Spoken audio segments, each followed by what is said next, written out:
थे वो सारे के सारे। जैसा कि आप लोग जानते हैं कि JCRT के द्वारा जो ऑब्जेक्टिव का क्वेश्चंस अपलोड किया गया है या रिलीज़ किया गया है उसका हम लोग सोल्यूशन देख रहे हैं। तो आज उस ETP का सोल्यूशन देखेंगे चैप्टर 1 का, जिसका नाम है sensing and identification of entrepreneur opportunity, या उद्यमी या साहसिक अवसरों की अनुभूति एवं पहचान।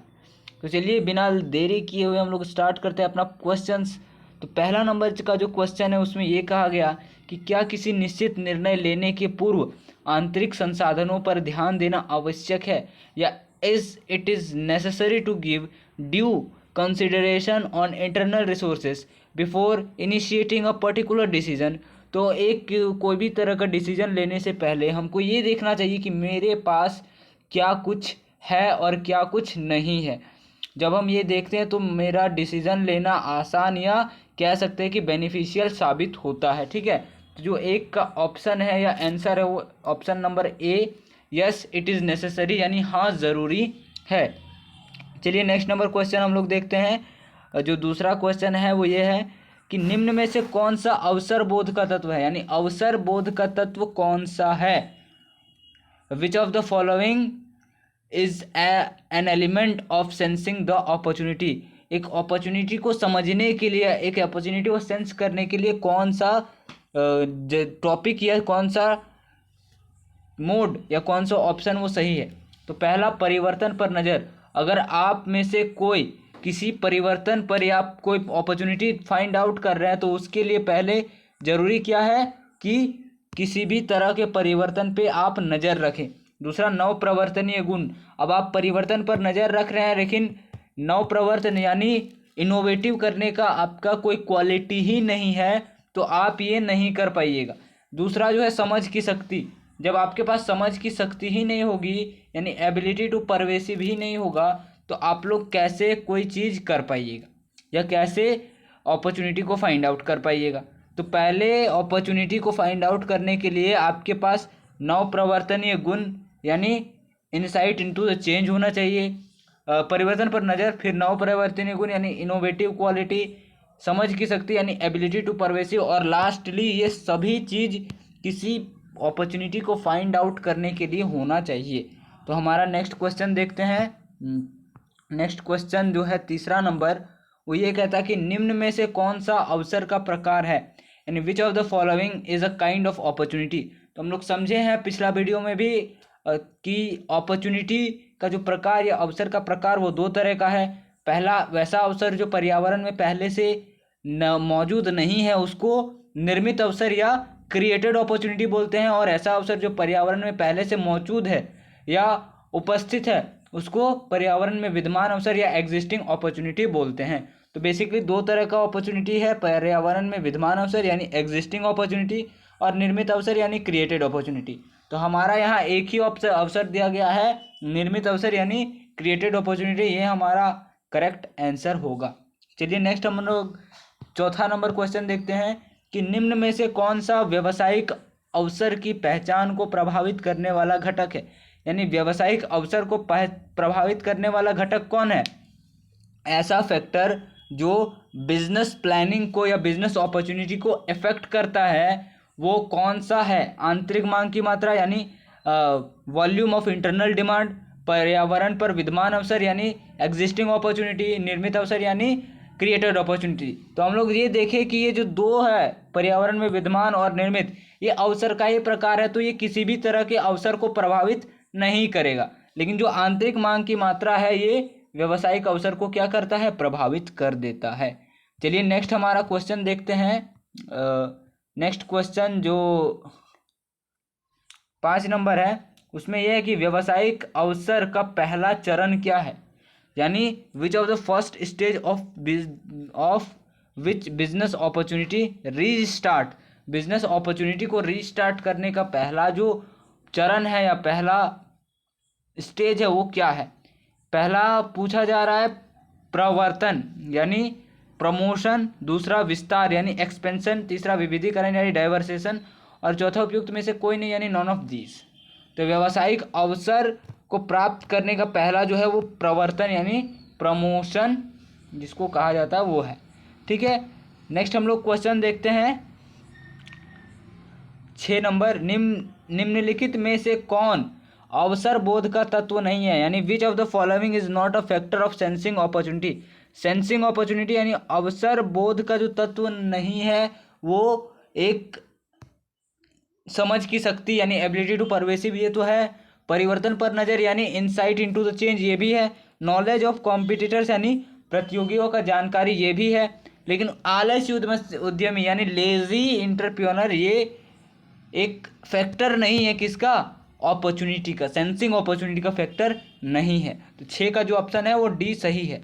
नेक्स्ट हम लोग का जो क्वेश्चन है वो देखते हैं कि अवसर के विभिन्न प्रकार क्या है। तो हम लोग समझे कि अवसर 2 प्रकार के होते हैं, एक जो पहले से पर्यावरण में विद्यमान है उसको पर्यावरण में विद्यमान अवसर या एग्जिस्टिंग अपॉर्चुनिटी बोलते हैं, और एक ऐसा जो पहले से नहीं है उसको निर्मित अवसर या क्रिएटेड अपॉर्चुनिटी बोलते हैं। ठीक है, तो हमारा जो इसका आंसर होगा, सही आंसर वो सी होगा, ए और बी दोनों यानी both A and B. Next हमारा जो क्वेश्चन है उसको देखते हैं। तो नेक्स्ट 8 नंबर क्वेश्चन ये कह रहा है कि अवसर और उद्यमी के बीच क्या संबंध है, यानी अवसर और उद्यमी के बीच कौन सा संबंध है। ए पानी और मछली जैसा, बी जानवर और जंगल जैसा, सी शेर और बकरा जैसा, और डी इनमें से सभी। इंग्लिश वाला एक बार क्वेश्चन देख लेते हैं, नॉन ऑफ दिस, लेकिन यहाँ ऑप्शन जो होना चाहिए वो ऑल ऑफ दिस होना चाहिए, लेकिन फिर भी अगर हम लोग देखते हैं तो इसका जो सही ऑप्शन है वो ए नंबर होना चाहिए। जैसे बिना पानी के मछली या बिना वाटर के फिश जिंदा नहीं रह सकती, वैसे ही बिना अपॉर्चुनिटी फाइंड किए हुए एक उद्यमी अपने आप को उद्यमी नहीं कह सकता है। ठीक है, तो हमारा जो ए नंबर ऑप्शन है वो सही है। नेक्स्ट जो हम लोग का क्वेश्चन है वो देखते हैं,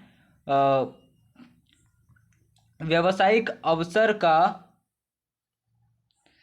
संबंध है, व्यावसायिक अवसर का संबंध किससे है। तो व्यक्तिगत यानी business opportunity relate with, business opportunity किससे रिलेट करती है। तो ए नंबर व्यावसायिक रूप के व्यवहारिता परियोजनाओं से यानी कॉमर्शियली फेसिबल प्रोजेक्ट, व्यक्तिगत व्यवहार परियोजना से यानी पर्सनल फेसिबल प्रोजेक्ट। सी में ना तो ए और ना तो बी, और नाइदर ए और नाइदर बी, और डी में उपयुक्त में से कोई नहीं यानी नॉन ऑफ दिस। अगर मेरा पिछला वाला आप लोग वीडियो देखे होंगे तो इसमें आप लोग ये देखिए कि जो जो क्वेश्चन आपको हम बताएं वो सारा क्वेश्चन जैक रिलीज़ किया है वो अपने इम्पोर्टेंट क्वेश्चन आंसर सीरीज़ में। तो जो इसका सही ऑप्शन है वो यह है कमर्शियली फेसिबल प्रोजेक्ट यानी व्यावसायिक रूप से व्यवहारिता परियोजना। ठीक है, इस ये सही ऑप्शन या सही आंसर है। नेक्स्ट हमारा क्वेश्चन देखते हैं। तो 10 में क्या बोल रहा है कि निम्न में से कौन सा कारक व्यावसायिक अवसर की पहचान को प्रभावित करता है, नहीं which of the following factor affecting identification of business opportunity. तो ये अभी देखे कि बिजनेस अपॉर्चुनिटी को कौन इफेक्ट करता है या कौन उसको प्रभाव डालता है। तो ए आंतरिक मांग की या मात्रा यानी वॉल्यूम ऑफ इंटरनल डिमांड। ठीक है, नेक्स्ट हमारा क्वेश्चन जो 11 नंबर है उसमें यह है कि निम्नलिखित में से कौन सा एक प्रकार का अवसर है। तो ये भी हम लोग देखें कि अवसर का प्रकार क्या है। पहला अवसर नहीं, एकदम गलत। निर्मित अवसर जी एकदम बिल्कुल सही। अंतिम अवसर बिल्कुल गलत, यानी फर्स्ट अपॉर्चुनिटी गलत है, क्रिएटेड अपॉर्चुनिटी सही है, लास्ट अपॉर्चुनिटी गलत है। तो हमारा जो सही ऑप्शन है वो ऑप्शन नंबर बी निर्मित अवसर यानी क्रिएटेड अपॉर्चुनिटी सही ऑप्शन है। चलिए नेक्स्ट नंबर हम लोग क्वेश्चन देखते हैं। उसमें ये कहा जाता है 12 नंबर की निम्नलिखित में से कौन सा अवसर को भांपने का तत्व है, यानी अवसर को भांपने का तत्व क्या है। तो पहला अनुभव करने की क्षमता यानी खुद अनुभव करने। मान लीजिए कोई एक प्रोडक्ट है जो आपको बहुत ज़्यादा ज़रूरत है, अब ऐसा तो नहीं है कि वो आप ही को ज़रूरत है, दुनिया में बहुत सारे लोग हो सकते हैं जिसका या जिसको वो प्रोडक्ट काम आए। तो पहला तो अनुभव की क्षमता, ये भी है एक अनुभव की क्षमता, इसको भी भांपने का एक तत्व है।